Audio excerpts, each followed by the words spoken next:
So there are a few things that I basically just want to address on the previous video, and this is basically regarding the comments, and of course I will get into the analysis part of the video eventually, but I just want to quickly talk about this. And I kind of saw a few people bring up the fact that I came off in a certain way in that particular video, and if I did come off in a certain way in that particular video, I do apologize. That wasn't my intention at all.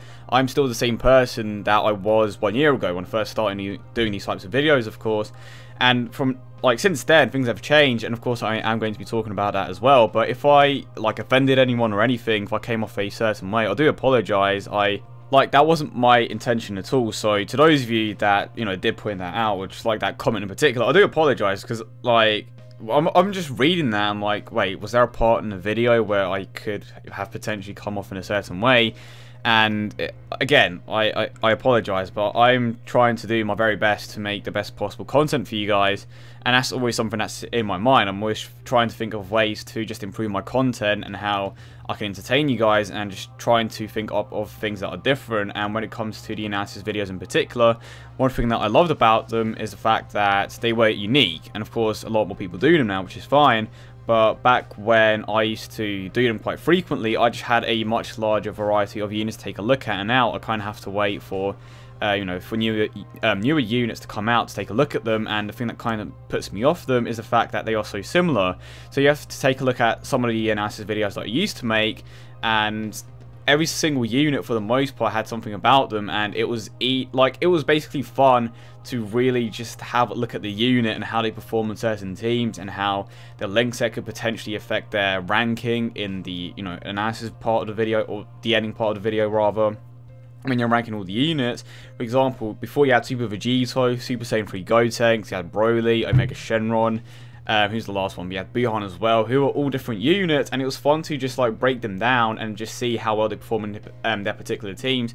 Just have a look at all their strengths and weaknesses, and how well they rank in a particular order. For example, you have one of my favorite SSR Analysis videos. You have the Super Saiyan God Goku one, and that was a really fun one to make because it's my favorite form. They were all somewhat similar in their own way, but at the same time they were still different enough. You have the Super Saiyan Bardock, just so many fun videos. And now, because of how similar the units are, it's just gotten to the point where I'm like, okay, so I will do it from time to time, but it's just not as interesting anymore because of how similar they are. It's just okay, so this one's better than that one because he has an additional attack link. This one is better than that one because he's easier to find in the friend system or something along those lines. It's just ridiculous at this point. So I'm hoping that Bandai will be able to start releasing more variety, units with more variety essentially, like they did before.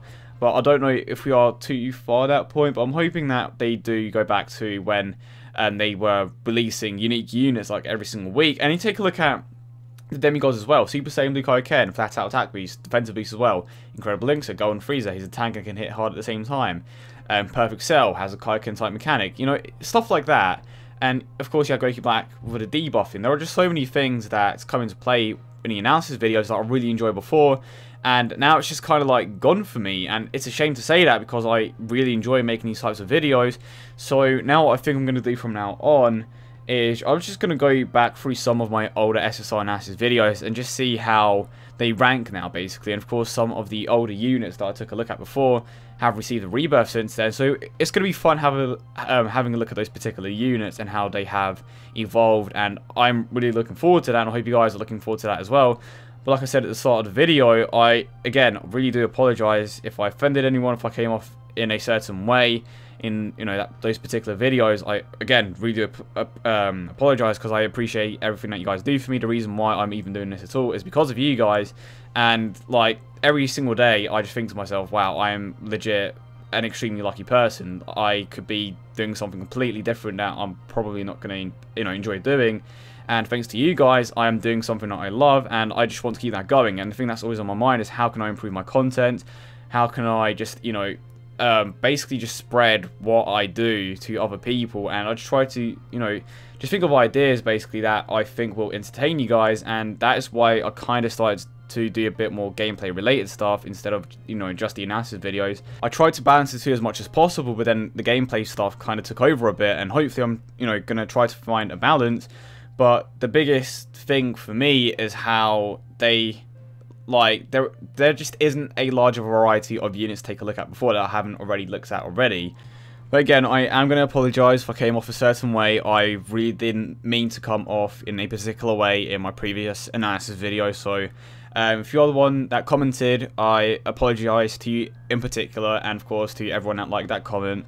And I hope you guys understand where I'm coming from. But yeah, I hope you guys do enjoy today's video as always. So going back to one of the very first analysis videos that I did on the channel, and of course this is regarding Super Saiyan Blue Kaioken, the Agility Super Saiyan Blue Goku, and then of course we have the TEQ Nuke Lead, which were an interesting pair of units upon their release. And of course Super Saiyan Blue Kaioken was one of, you know, the best units in the game at the time, and he is still an incredible unit, but unfortunately he has fallen off slightly. But to quickly go over his card, and I would imagine that the majority of you are still familiar with it, he did have that 100% stat boost to agility types, and I feel like this was Bandai's way of making it possible for people that didn't pull Super Vegito to potentially run an agility type team. But the problem with this is that it didn't really make up for the fact that you didn't have Super Vegito, because Super Vegito just provided way too much to your agility type team. And of course, because at the time we didn't have the potential system or anything, it was harder for units to just provide that defensive capability. Granted, Super Saiyan Blue Kaioken does have defensive capabilities, but in comparison to Vegito, it's just not comparable. And of course, Vegito has the counter as well, which is one of the most broken mechanics in the game till this day. It could potentially still be the most broken mechanic in the game. Of course, you do have the countering super attack mechanic, but that's just completely different. The mechanic that Vegito Blue and Super Vegito have is easily the most broken mechanic in the game, I would say. But moving on to the rest of the card, he causes immense damage and he sacrifices 5% of your health when you're super attacking. So the good thing about this is that when you get to a certain point, you basically won't die. So let's say you have like 10 health left and you super attack with Goku, you won't die because it won't take you below your remaining health basically. So he won't kill you, which is great. He can take you down to just 1 health, which could be a bit of a problem, but for the most part it was fine. And of course on that particular team you had Super Vegito, you could potentially run Whis as well, Golden Frieza. You had a lot more options back there when it came to tanking. So if you were worried about losing too much health because of Super Saiyan Blue Kaioken's super attack mechanic, you could run those particular units just for a bit more defense. And like I said, because it was a bit harder to get past the vents back without the potential system, especially when you had a type disadvantage, this could potentially be a liability. So using units like, you know, Whis and Golden Frieza could have potentially been beneficial to your team.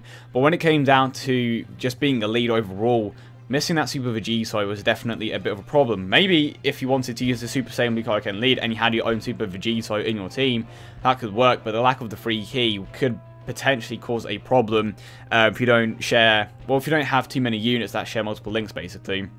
And of course the passive, which is debatably at this point the thing that kind of drags him down the most, especially when you are comparing him to some of the other agility type units, specifically Super Saiyan Blue Goku. And to be fair, his link set does come into it a bit, but he does get a 20,000 attack boost and a 10,000 defensive boost for 10 turns. So when it comes to that turn restriction, the turn restriction honestly isn't a problem. Even in this meta, there isn't an event long enough where his passive runs out. So people were worried about that, and I don't believe it's a valid argument basically when it comes to comparing this guy and, you know, the other Super Saiyan Blues.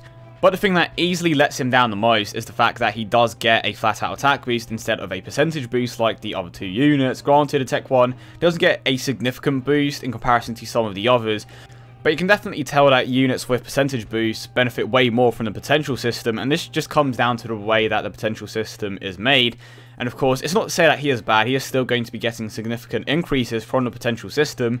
It's just that in comparison to some of the other units, it is a bit low. And granted, there are like certain points where a flat out attack boost and defensive boost of course can be very good. A good example of this is Mask Saiyan Bardock. You have Broly as well. When a flat out attack boost is significant enough, it's fine. Like, again, it's still, well, those particular units still won't benefit as much from the potential system, but they are still going to be benefiting a ton and can still be comparable to units with percentage boost. But unfortunately, because of the time that he was released in, he wasn't exactly like too overpowered. If he was released today, he would be an absolutely incredible unit, I would imagine. He would most likely be a 120% lead, or just a new category lead for the Super Saiyan Blues and maybe Super Saiyan God. But when it comes to how he has evolved in terms of his damage output, it definitely is let down by the fact that he does have a flat out attack boost. But now, one of the things that was just absolutely incredible about this card upon his release was the fact that he had an absolutely incredible link set. easily the best link set in the game. He had Over in a Flash, or he still has those links, but Over in a Flash, Shocking Speed, Super Saiyan, Fierce Battle, Warrior God, Prepared for Battle, and Kamehameha. So the 3 best links in the game for heroes. Fierce Battle, Warrior God, a pretty damn good attack link, especially if you have Vegito Blue and you are using this guy on a hero team.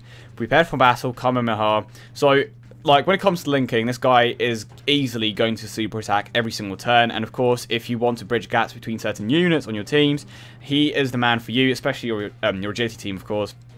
And the thing that he kind of lacks in combination with the flat-out attack boost, is the fact that he doesn't necessarily have too many attack links in comparison to some of the other units. For example, he does have Super Saiyan, but that's expected, right?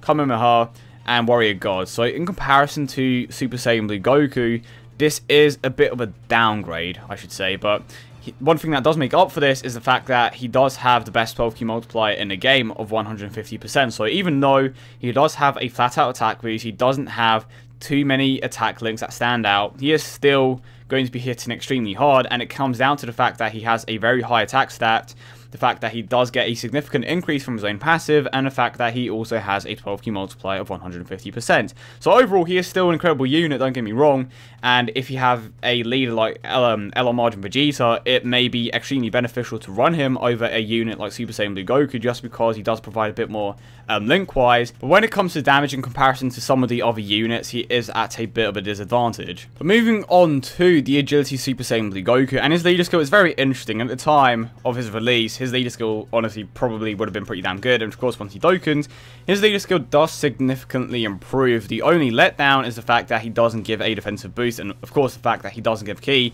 Otherwise, I think he would have been a pretty damn good lead. Granted, he still can't, well, he wouldn't have provided what Vegito would have provided, but it's still a decent replacement lead. And of course, he does give a 30% HP and attack boost to Agility, STR, and Physical types. He causes supreme damage. He has a 12 key multiplier of 140%. And of course, if we move on to his passive skill, he gets a 100% attack boost. And this is the thing, okay, one of the things that makes a big difference when it comes to his damage in comparison to Super Saiyan Blue Kaioken. Like I said earlier, he benefits way more from the potential system. And of course, another thing that you have to take into account when talking about his damage is the fact that he has way more significant attack links. Granted, he doesn't have as many key links as Super Saiyan Blue Kaioken. So he does have Super Saiyan, which is an attack link, Warrior Gods, attack link, Kamehameha, attack link, Super God Combat, attack link, Resurrection F, attack link, and his only key link is Prepared for Battle. So in comparison to Super Saiyan Blue Kaioken, when it comes to just key links, he doesn't compare at all. But when it comes to attack links, like Super Saiyan Blue Kaioken is easily outmatched.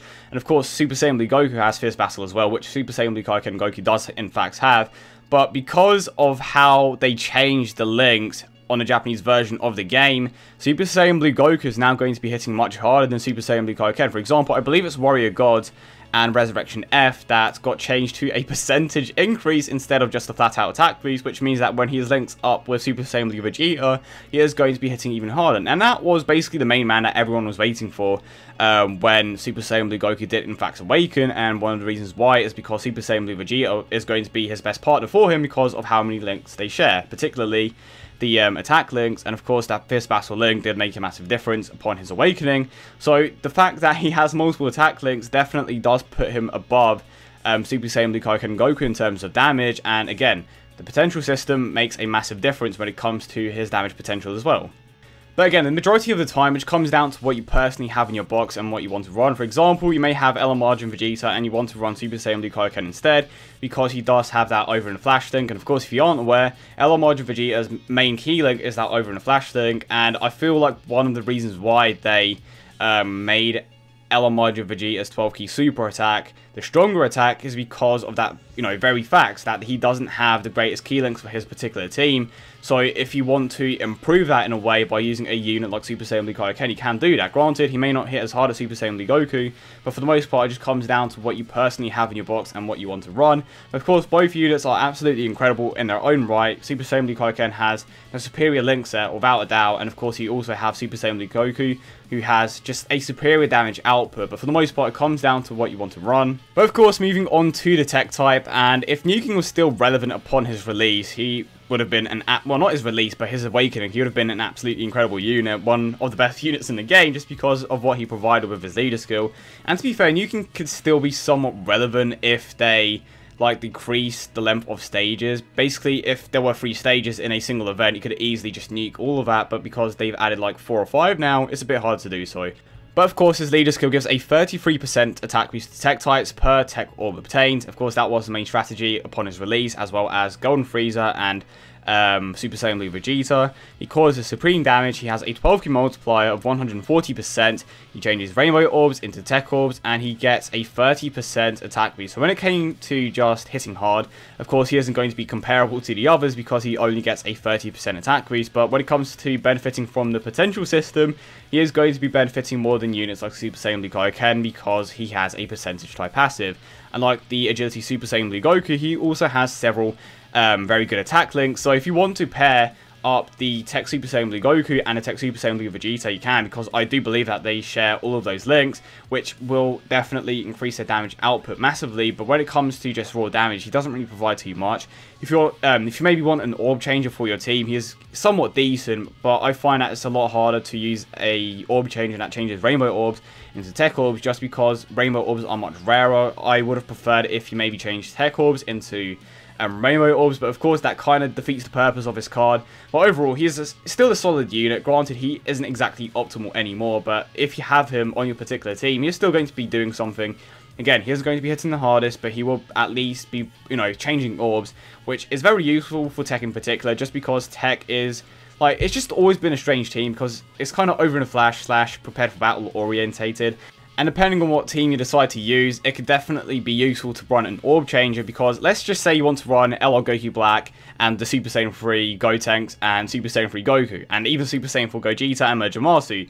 They just all share like such a vast set of links that it's hard for them to link up consistently well and still be able to get past events by consistently super attacking. So I hope you guys see where I'm coming from regarding support units and of course how they can provide to particular teams in certain situations. I will say that orb changes have fallen off slightly, but of course they could always make a comeback in the future if they ever like make events tough enough, or just to the point where you may have to use particular leads to take out events. But if I had to personally rank them, I would have to say that in the #1 spot it would have to be the Agility Super Saiyan Blue Goku. In the second spot we have Super Saiyan Blue Kaioken, and of course in the third spot we have the TEQ Super Saiyan Blue Goku. And I think this one is somewhat straightforward. Like I said, some of these units could potentially rank higher depending on what your needs are. For example, like I said, Super Saiyan Blue Kaioken may be more useful to you and you may rank him higher because you have LR Margin Vegeta. But when it comes to damage output, Super Saiyan Blue Goku easily outdamages him because of his attack links and the fact that he does get that percentage boost and he benefits way more from the potential system. But when it comes to linking, I will say that Super Saiyan Blue Kaioken is much better, but because of how much support there is in the game at the moment and because of how many key links multiple units share, it just isn't as necessary as it was before, where it was a lot harder to find multiple units that shared, multiple key links with each other. But again, comes down to what you have in your box. I hope you guys did enjoy today's video as always, and if you did, don't forget to leave a like and subscribe for more. Again, I kind of want to apologize for my little talk at the start, but I hope you guys understand where I am coming from, and I just want you guys to know that I am listening, and I just hope that we can carry on this journey together. But I hope you guys have a great day as always. I hope you guys come back for more of these videos, and I will see you all in the next one.